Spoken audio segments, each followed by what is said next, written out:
ओम नमो भगवते वासुदेवाय नमः। चतुर्मास्य व्रत एवं हरि शयन। पद्मा एकादशी की उपरोक्त कथा सुनाने के बाद भगवान श्री कृष्ण ने आगे कहा, हे राजन, इस पद्मा एकादशी का ही दूसरा नाम हरिशयनी एकादशी भी है। आज से भगवान विष्णु 4 मास के लिए शयन करते हैं और चातुर्मास्य व्रत भी आज से ही प्रारंभ होते हैं।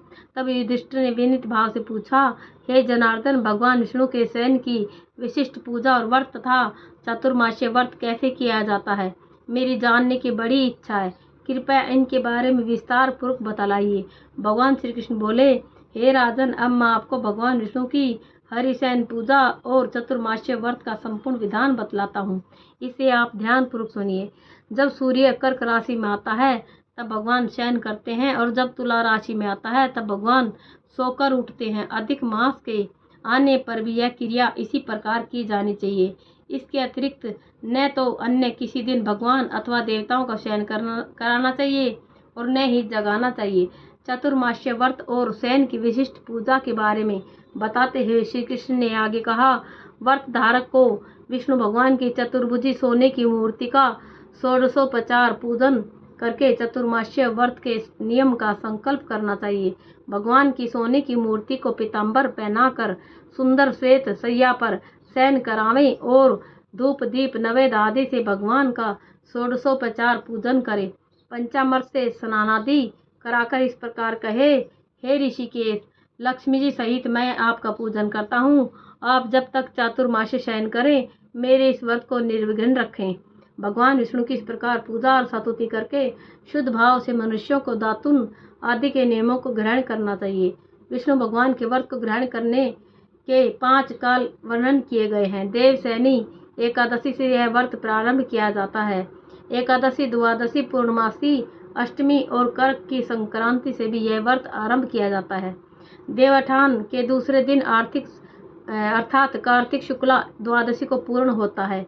इस व्रत के करने से समस्त पाप नष्ट हो जाते हैं। जो मनुष्य प्रतिवर्ष इस व्रत को करते हैं वे सूर्य जैसे दीप्तिमान विमान पर बैठकर स्वर्गलोक को जाते हैं। इस व्रत में गुरु तथा शुक्र की बाल वृद्धावस्था वर्जित नहीं है। यदि सूर्य धन राशि के अंश में भी आ गया हो तो यह तिथि पूर्ण समझी जाती है। जो स्त्रियां पुरुष पवित्र होकर शुद्धता से इस व्रत को करते हैं वे सब पापों से छूट जाते हैं। बिना संक्रांति का मास मलमास देवता और पितृ कर्मों में वर्जित है।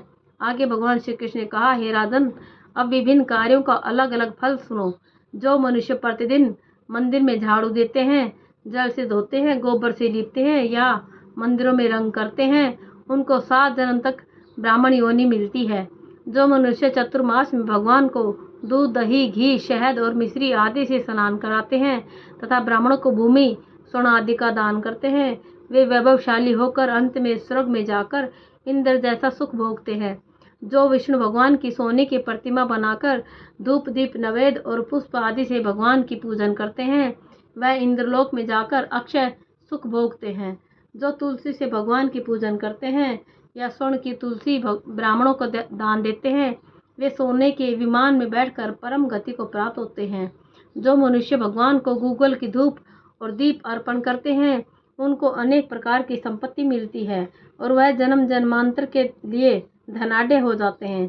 चतुर्मास्य व्रत के महिमा का वर्णन करते हुए भगवान श्री कृष्ण ने आगे कहा, जो मनुष्य चतुर्मास्य में पीपल के वृक्ष तथा भगवान विष्णु की परिक्रमा करते हैं और पूजा करते हैं उन्हें विष्णु लोक की प्राप्ति होती है।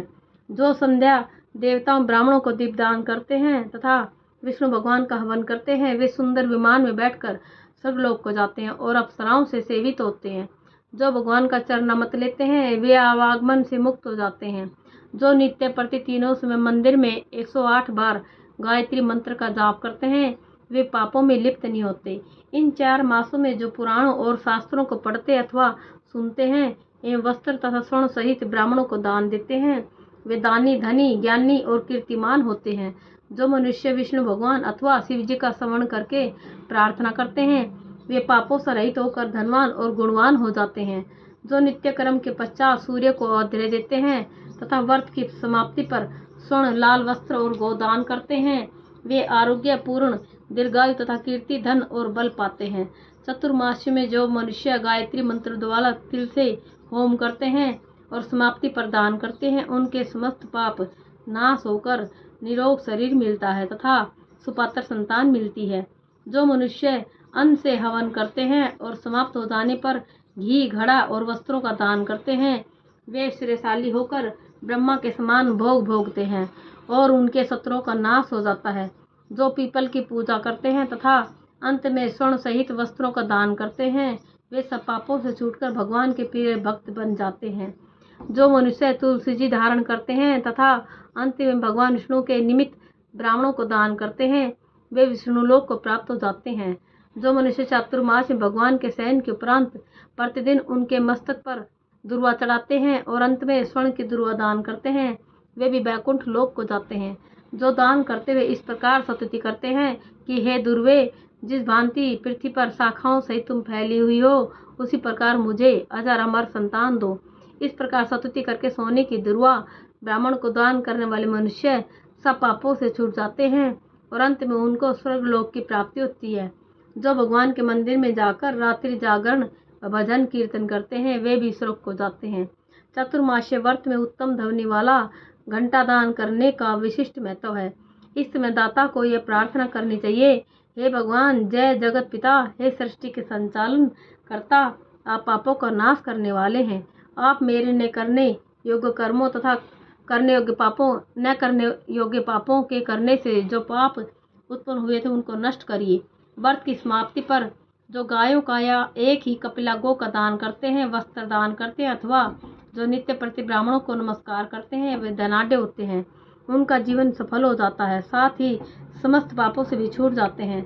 चतुर्मासी में जो ब्राह्मणों को भोजन कराते हैं, उनकी आयु तथा लक्ष्मी की वृद्धि होती है। जो मनुष्य स्वर्ण का सूर्य बनाकर ब्राह्मण को दान देते हैं, उसका फल 100 यज्ञों के समान होता है। जो शिव जी के प्रश्नार्थार्थ चांदी या तांबे का दान करते हैं, उनको उत्तम पुत्र की प्राप्ति होती है। जो शहद से भरा चांदी का बर्तन अथवा तांबे के पात्र में गुड़ भरकर और तिल, सोना और जूते का दान करते हैं, वे शिवलोक को प्राप्त होते हैं।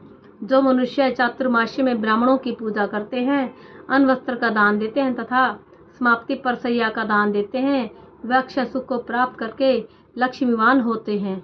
जो वर्षा ऋतु में गोपी चंदन का दान करते हैं, वे भोग और मोक्ष को प्राप्त करते हैं। जो सूर्य गणेश जी का पूजन करते हैं, वे उत्तम गति को प्राप्त होते हैं। जो चातुर्मास्य में भगवान का हवन करते हैं और शक्कर दान करते हैं, साथ ही उद्यापन करते हैं, उनके सब पाप नष्ट हो जाते हैं और उन्हें यशस्वी पुत्र की प्राप्ति होती है। हे कुंती पुत्र, चातुर्मास्य व्रत करने वाले मनुष्य सभी कलाओं में निपुण और स्त्रियों में प्रिय होता है। जो मनुष्य चातुर्मास्य व्रत में फल, मूल, शाक आदि का दान देते हैं, वे सुखी और राजयोगी होते हैं। जो मनुष्य इस व्रत में प्रतिदिन सौंठ, मिर्च, पीपल, वस्त्र और दक्षिणा के सहित दान करते हैं और अंत में सोने की सौंठ, मिर्च आदि दान करते हैं, वे 100 वर्ष तक जीवित रहकर स्वर्ग में जाते हैं। जो बुद्धिमान ब्राह्मण को मोती का दान करते हैं, वे कीर्ति प्राप्त करते हैं। जो मनुष्य इस व्रत में तांबुल दान करते हैं अथवा जितेंद्रिय होकर पान खाना छोड़ देते हैं और अंत में लाल वस्त्र का दान देते हैं, वे सौंदर्यशाली, निरोगी, बुद्धिवान, भाग्यवान और सुंदर वाणी बोलने वाले बनते हैं। तांबुल के दान से देवता प्रसन्न होकर अनंत धन देते हैं। जो मनुष्य इस व्रत में लक्ष्मी जी और पार्थ जी को प्रसन्न करने के लिए हल्दी का दान करते हैं और अंत में चांदी के पात्र में हल्दी भरकर देते हैं, ऐसी स्त्रियां अपने पति के साथ और पति अपनी पत्नियों के साथ सुख भोगते हैं। उन्हें सौभाग्य, अक्षय धन व सुपात्र संतान मिलती है और साथ ही वे देवताओं से भी पूजित होते हैं।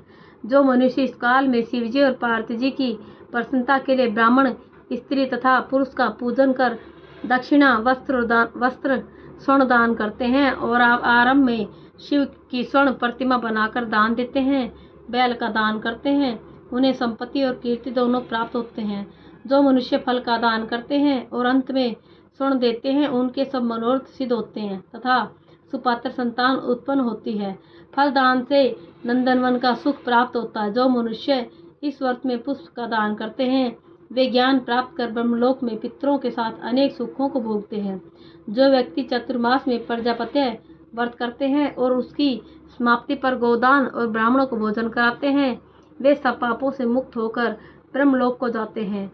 जो वस्त्रों और बैलों के सहित हल का दान, शाक मूल और फलों का आहार करते हैं, वे विष्णु लोक को जाते हैं। जो मनुष्य केला या पलाश के पत्रों में भोजन करते हैं, कांसे के पात्र वस्त्र दान करते हैं तथा तेल नहीं खाते, उनके समस्त पाप नष्ट हो जाते हैं। जो मनुष्य पयोव्रत करते हैं और अंत में दूध वाली गौ दान देते हैं, वे विष्णु लोक को जाते हैं। ब्रह्मघाती, बालघाती, सुरापान करने वाला, असत्य बोलने वाला, अगम्य से गमन करने वाला, विधवा का शील भंग करने वाला, ब्राह्मणी तथा चंडालनी के साथ भोग करने वाला महापाप भी चतुर्मास्य व्रत करने पर पाप मुक्त हो जाता है। चतुर्मास्य व्रत के अंत में 64 फल, कांसे का पात्र तथा वस्त्र आभूषणों के साथ गौ और बछड़ा दान करना चाहिए। जो मनुष्य भूमि को गोबर से शुद्ध करके भगवान का स्मरण करते हैं, वे धार्मिक राजा होते हैं तथा उनकी संतान भी अच्छी होती है। उनको किसी शत्रु का भय नहीं होता और अंत में स्वर्गलोक को जाते हैं। चतुर्मास्य व्रत में जो नित्य प्रति भजन कीर्तन करते हैं तथा अंत में ब्राह्मण को भोजन कराते हैं, उन्हें शिवलोक की प्राप्ति होती है। जो एक समय भोजन करते हैं और अंत में निराहार रहते हैं और भूखों को भोजन कराते हैं, भक्ति पूर्वक भगवान का पूजन करते हैं, भगवान के शयन करने पर भूमि पर सोते हैं, जो मैथुन नहीं करते, वे यशस्वी और लक्ष्मीवान होकर स्वर्ग में जाते हैं। जो सपरिवार चावल या जौ का भोजन करते हैं और जो तेल नहीं लगाते, अंत में कांसे या मिट्टी के पात्र में तेल भरकर दान करते हैं, अथवा जो शाक नहीं खाते, अंत में चांदी के पात्र को वस्त्र में लपेटकर या 10 प्रकार के शाकों से भरकर वेद पाठी ब्राह्मण को देते हैं, वे शिवलोक में जाकर अक्षय कीर्ति प्राप्त करते हैं। जो मनुष्य गेहूं छोड़ने का नियम करते हैं और व्रत के अंत में सोने की गेहूं बनाकर दान देते हैं तथा जो व्रत में इंद्रियों का दमन करते हैं, उन्हें अश्वमेध यज्ञ का फल प्राप्त होता है। जो मनुष्य श्रावण में शाक, भादों में दही, आश्विन में दूध और कार्तिक में दाल का त्याग करते हैं, वे निरोग व स्वस्थ रहते हैं। जो मीठा, खट्टा, कड़वा पदार्थ त्याग देते हैं, वे समस्त दुर्गुणों को से छूट जाते हैं। जो भगवान का स्मरण करते हैं तथा जो पुष्प आदि का त्याग कर देते हैं, वे स्वर्ग को जाते हैं। जो चंद्रायण व्रत करते हैं, जो एकमात्र दूध का ही भोजन करते हैं, वे ब्रह्मलोक को प्राप्त होते हैं तथा उनका वंश प्रलय तक रहता है। जिस दिन भगवान उठते हैं, उस दिन ब्राह्मणों को वस्त्रों का दान तथा भोजन कराना चाहिए। यह सब दान सुपात्र को देने चाहिए। कुपात्र को दान देने और लेने वाला दोनों ही नरकगामी होते हैं। ओम नमो भगवते वासुदेवाय।